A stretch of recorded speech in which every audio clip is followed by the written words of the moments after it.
Everyone wants to know if there was aliens visiting the Earth over the last several thousand years. Well, it's been longer than that, maybe. But aliens are here, and they've been here. They're fallen ones. Scripture calls them demons. And they inhabit this world. This is a prison planet for them. They go up and down in the earth, and they're trying to disrupt Yahuwah's creation. Yeah, they're aliens, and we're his prized possession, the human beings. And they look at us and marvel. They go, what? These people are reproducing, and they've got spirits inside them that Yahuwah is creating.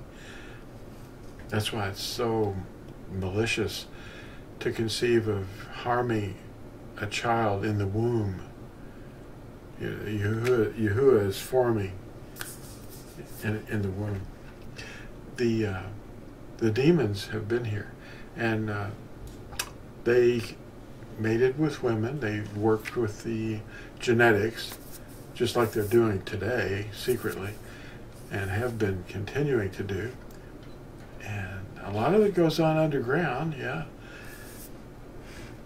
The genetics of the human species works with the egg, and the woman has the egg. And the demons worked with them before the flood. That's why the flood is critical to our understanding.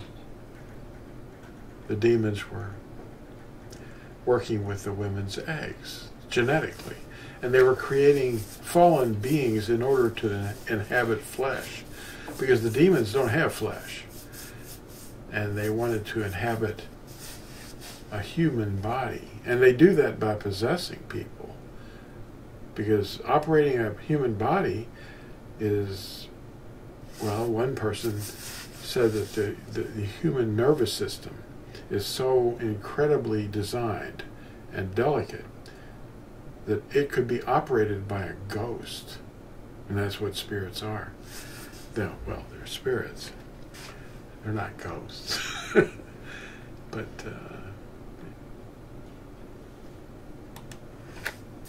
the intelligent demonic design of a body, like a clone or something, you hear about that in the news a lot.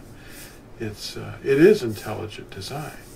Yahuwah designed the first life forms, but they were spirit beings, and 1/3 of them rebelled and fell because they were misled.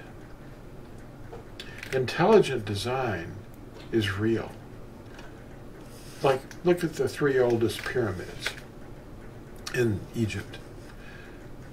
They were built by pre-Great Flood beings, before the Great Flood, and not the people living there since the Great Flood. They're older than the flood. They were not tombs, but they were fortresses of refuge to serve the needs of those who built them. I think they were probably hiding from giant creatures that were trying to eat them. Not wild animals, but creatures that were designer human beings that were, built by demons. So demonic technology is not just something new that Elon Musk thought up. It's real. And I don't doubt for a second that CERN super collider is demonic technology. They've been working with human beings willingly and unwillingly for thousands of years. And many other, one of the things that people don't realize is those 3 great pyramids, those big ones. They're huge, and they're built with technology that we still don't have.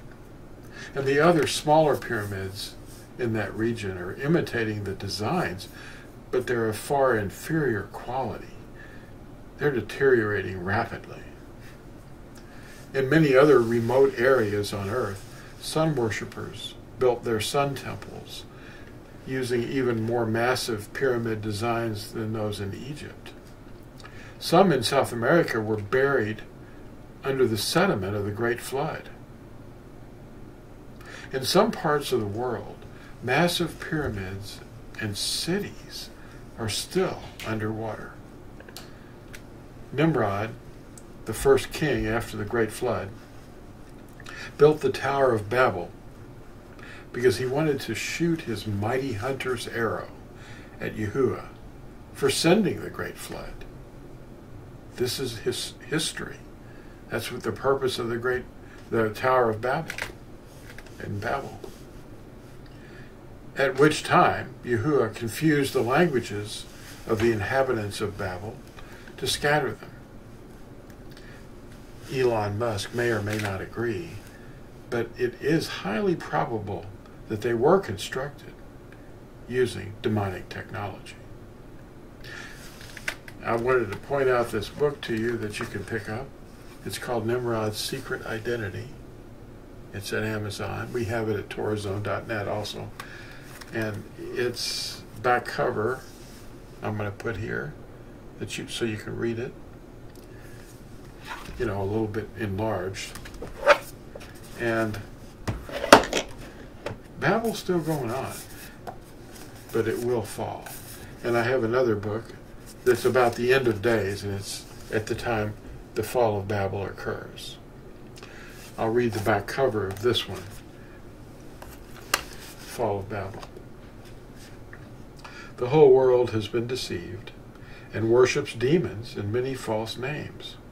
When the workers in the harvest do the work that they were commissioned to do, many will turn from the lies handed down to them by their fathers, you know, like astrology and other Nimrod stuff. The fall of Babel will cause a unifying effect.